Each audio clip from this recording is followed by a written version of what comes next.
News 18 के editor अमन चोपड़ा को लेकर के अशोक गहलोत सरकार पूरी तरह ऐसा लग रहा है कि बदले की कार्रवाई से उनके खिलाफ एक्शन ले रही है।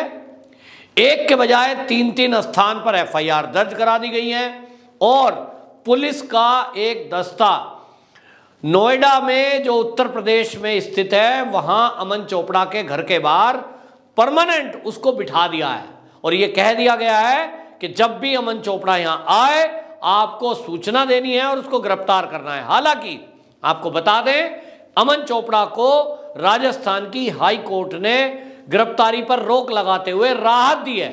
और जब इस बारे में एक पत्रकार ने यह पूछा अशोक गहलोत से कि अमन चोपड़ा को जब हाई कोर्ट ने गिरफ्तारी से रोक लगाते हुए राहत दी है, ऐसे में आपकी पुलिस वहां क्या कर रही है, तो कहते हैं वो अपना काम करेंगे, कानून अपना काम कर रहा है, हम यूपी की तरह फेक एनकाउंटर नहीं करते।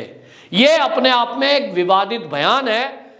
अशोक गहलोत एक प्रदेश के सीएम हैं, लेकिन वो किसी दूसरे प्रदेश के सीएम के ऊपर इस तरह की टिप्पणी या पुलिस के ऊपर उनको करने का अधिकार नहीं है। किसी भी एनकाउंटर को वो अगर फेक कह रहे हैं तो उनके खिलाफ भी एक्शन हो सकता है, क्योंकि भाई आप किसी भी पुलिस की कार्रवाई को यदि गलत कहेंगे, फेक एनकाउंटर कहेंगे, तो कोर्ट तय करेगा। आप कैसे कह सकते हैं? उत्तर प्रदेश की पुलिस जिस तरह से अपराधियों के खिलाफ कार्रवाई कर रही है, एक के बाद एक बड़े बड़े अपराधियों को जेल में डाला जा रहा है, लॉ एंड ऑर्डर की सिचुएशन को कंट्रोल में किया जा रहा है। उत्तर प्रदेश की जनता यही चाहती है और इसी वजह से योगी जी को उन्होंने जिताकर सत्ता में दोबारा लाए हैं। जिस तरह से उत्तर प्रदेश की पुलिस काम कर रही है, अगर राजस्थान की पुलिस भी इसी तरह काम कर रही होती तो एक पत्रकार के पीछे पड़ने के बजाय राजस्थान के बलात्कारी, राजस्थान के गुंडे, हत्यारे जेल की सलाखों के पीछे होते हैं। लेकिन हम देख रहे हैं कि राजस्थान में जिस तरह से बड़े बड़े अपराध हो रहे हैं और अपराधी खुलेआम घूम रहे हैं, फिर से कोई हिंसा करते हैं, दलितों के साथ अत्याचार हो रहा है, इस पर सरकार मौन रहती है। और जब मंदिरों को तोड़ा जाता है और उस पर कोई रिपोर्टिंग कर दे तो उस पत्रकार की जुबान बंद करने के लिए एफआईआर दर्ज करा दी जाती है। आप समझिए, कोई भी पत्रकार है उसका धर्म है कि वो खबर दिखाए।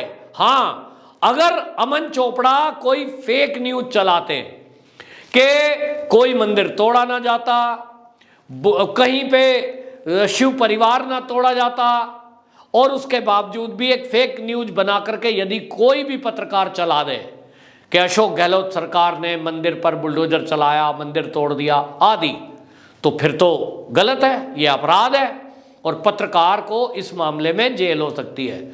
लेकिन एक पत्रकार ने यदि एक न्यूज चलाई कि एक मंदिर के अंदर शिव परिवार, शिवलिंग को तोड़ा गया, अब ये बताइए कि इसमें कानून का उल्लंघन कैसे है? ये पूरे भारत के पत्रकार पूछ रहे हैं। हाँ, कुछ पत्रकार जरूर हैं जो इस मुद्दे पर मौन है, लेकिन अधिकांश पत्रकारों ने आई स्टैंड विद अमन चोपड़ा, ये तो ट्रेंड चलाया है और उस ट्रेंड की रीच देखिए, कितने लाखों लोगों ने अमन चोपड़ा का साथ दिया है। इसका मतलब देश के लाखों लोग जानते हैं, मानते हैं और पत्रकार भी मान रहे हैं कि अमन चोपड़ा ने जो किया वो गैर कानूनी नहीं है, वो उनका काम है।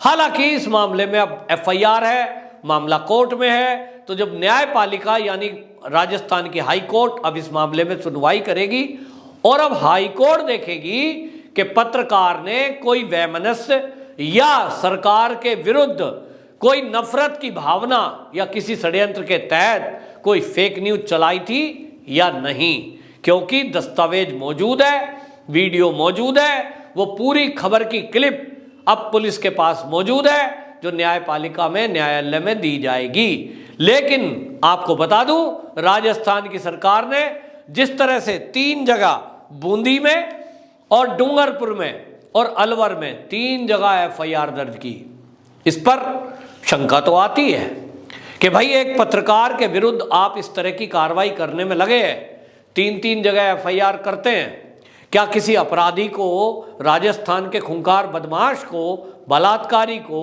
पकड़ने के लिए इस तरह पुलिस ने एक्शन दिखाया कि उसके घर के बाहर एक टीम बिठा दो। आप अमन चोपड़ा के घर के बाहर बिठाई है, जो कि एक पत्रकार है, अपने ऑफिस में जा रहे हैं, सम्मानित व्यक्ति है। और हमने तो यही सुना है कि पत्रकारिता जो होती है देश के, वो जो है चौथा स्तंभ है लोकतंत्र का, एक चौथा स्तंभ लोकतंत्र का पत्रकार है, पत्रकारिता है। तब ऐसे व्यक्ति के पीछे अपराधी प्रवृत्ति पे इस तरह से, जैसे अपराधियों को पकड़ने के लिए पुलिस रेड करती है, आप हाई कोर्ट से स्टे है, उसके बाद भी उसके घर नोटिस लगा के आ रहे हो कि आपको पूछताछ के लिए थाने में फला फला हाजिर होना है। भाई ठीक है, जब उनकी गिरफ्तारी पर रोक है तो गिरफ्तार तो कर नहीं सकते, पूछताछ के लिए बुला सकते हो। तो अमन चोपड़ा समझदार पढ़े लिखे व्यक्ति है, जाएंगे। लेकिन सवाल वही है कि आप उनके खिलाफ जिस तरह से 3-3 जगह FIR कर रहे हो, इससे शंका होती है, इससे मंशा पर सवाल उठते हैं। और सवाल उस बयान पर भी है जो अशोक गहलोत जी ने दिया है कि हम कोई फेक एनकाउंटर थोड़ी कर रहे हैं। इसका मतलब क्या आपकी एनकाउंटर करने की तैयारी थी क्या? ये जो FIR का ट्रेंड है ये इस देश में बहुत खतरनाक है। हमने ये देखा अर्नब गोस्वामी के मामले में, जब महाराष्ट्र के अंदर हुआ। मामला क्या था? वहां भी एक पत्रकार होने के नाते अर्नब गोस्वामी एक खबर चला रहे थे, लगातार सुशांत सिंह राजपूत की मौत, दिशा सालियान की मौत, ड्रग कारोबारी, इस सब की न्यूज आए दिन वो दिखाते थे। लेकिन इस न्यूज को लेकर के सरकार परेशान हो गई। उद्धव सरकार को लगा कि अब सरकार हिल गई, और क्या किया? FIR करा दी, जेल में बंद कर दिया। फिर सुप्रीम कोर्ट ने वो तो बीच में हस्तक्षेप करा, वरना वो आदमी आज शायद जेल से बाहर ही ना आता। लेकिन कितने गरीब और छोटे पत्रकार ऐसे होंगे जो इस तरह की सरकारों के FIR करने से जेल में बंद होंगे, और वो शायद कभी छूटे या ना छूटे।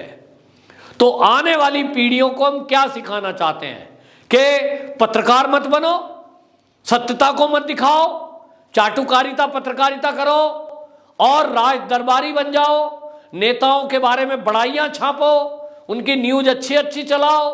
कोई घपला घोटाला खोलने की जरूरत नहीं है, वरना तुम्हें उठाकर जेल में डाल दिया जाएगा। ये पत्रकारिता होगी? फिर तो पत्रकार अपना जब धर्म ही नहीं निभाएगा तो ऐसे पत्रकार को पत्रकार बने रहने का ही क्या काम रह गया। और जिन लोगों ने भी भ्रष्टाचार के खुलासे किए, जिन लोगों ने भी नेताओं के खिलाफ कोई आवाज उठाई, जिन लोगों ने भी सोचा कि सत्ता में बैठे हुए लोगों के भ्रष्टाचार को उजागर करना उनका धर्म है, क्योंकि ये देश के जनता की गाड़ी कमाई का पैसा है, उन्हीं पत्रकारों को या तो गोली मार दी गई या जेल की सलाखों के पीछे डाल दिया गया। इसी तरह परेशान, टॉर्चर किया गया, जैसे अर्नब गोस्वामी और जैसे आज अमन चोपड़ा को किया जा रहा है। तो पूरा पत्रकार जगत इस पर ये एकजुट होकर जब तक एक साथ इन सत्ताधीशों से सवाल नहीं करेगा, न्यायपालिका से सवाल नहीं करेगा कि आखिरकार हम अपना धर्म का पालन करें या ना करें। किसी को जेड, किसी को वाई सुरक्षा नेताओं को रहती है, तो पत्रकारों को भी ये सुरक्षा मिले, इसकी मांग हमेशा उठती रही है। क्या ये सरकार में बैठे नरेंद्र मोदी जी, अमित शाह जी इस बात को तय करेंगे कि जो पत्रकार समाज की आवाज है, इनकी भी सुरक्षा का ध्यान दिया जाएगा? इनको सुविधाएं कोई मिलती नहीं, अपने आप से कई लोग अपनी जेब से पेट्रोल खर्च करके अपनी गाड़ी को घुमाते हैं, तब कोई खबरें इकट्ठे करते हैं, क्योंकि ये माना जाता है पत्रकार धर्म में कि ये एक समाज सेवा है। लेकिन ऐसे समाज सेवकों को जब टॉर्चर किया जाएगा, जब उनके ऊपर FIR करके उनको डराया जाएगा या उनको जेल में डाला जाएगा, तो आप देखिए कौन इस लाइन में आएगा। ये बड़ा सवाल है। हालांकि आपको बता दूं, 1975 में इमरजेंसी लगी थी, इंदिरा गांधी, उन्होंने एक उदाहरण सेट, उस समय संपादकों को सूचना प्रसारण मंत्रालय में बैठना पड़ता था कि अगर किसी ने एक शब्द भी उल्टा सीधा छापा, इसका अखबार बंद कर दो, इसको जेल में डाल दो। तो इंदिरा गांधी कांग्रेस की, वो प्रधानमंत्री रही। आज के जो कांग्रेसी है, ये क्या उसी से शिक्षा लेकर इस तरह का काम कर रहे हैं? ये एक बड़ा सवाल है। और अगर ये कल्चर इस देश में आज भी है कि यदि कोई गाली देगा किसी को, नेता के बारे में बोलेगा, सरकार के बारे में बोलेगा, उसके खिलाफ इस तरह कार्रवाई करके उसका मुंह बंद करने की कोशिश की जाएगी, तो फिर ये पत्रकार जगत के लिए बहुत ही खतरनाक है और ये चिंताजनक है कि सभी पत्रकार एकजुट होकर अमन चोपड़ा के साथ नहीं खड़े हैं। होना चाहिए और सब देशवासियों को भी होना चाहिए। इस देश में हमने देखा है कि सरकार बहुमत के सामने झुकती है। तो मैं इस चैनल के माध्यम से भी देशवासियों से कहना चाहूँगा कि यदि शब्द लगा रहा हूँ, यदि अमन चोपड़ा ने कोई गलती नहीं की तो ऐसे निष्पक्ष पत्रकार के साथ खड़ा होना चाहिए, और यदि उन्होंने कोई गलती की है तो सरकार और ये जो न्यायपालिका है ये इस पर फैसला लेगी। इसका सबको स्वागत करना चाहिए। वंदे मातरम।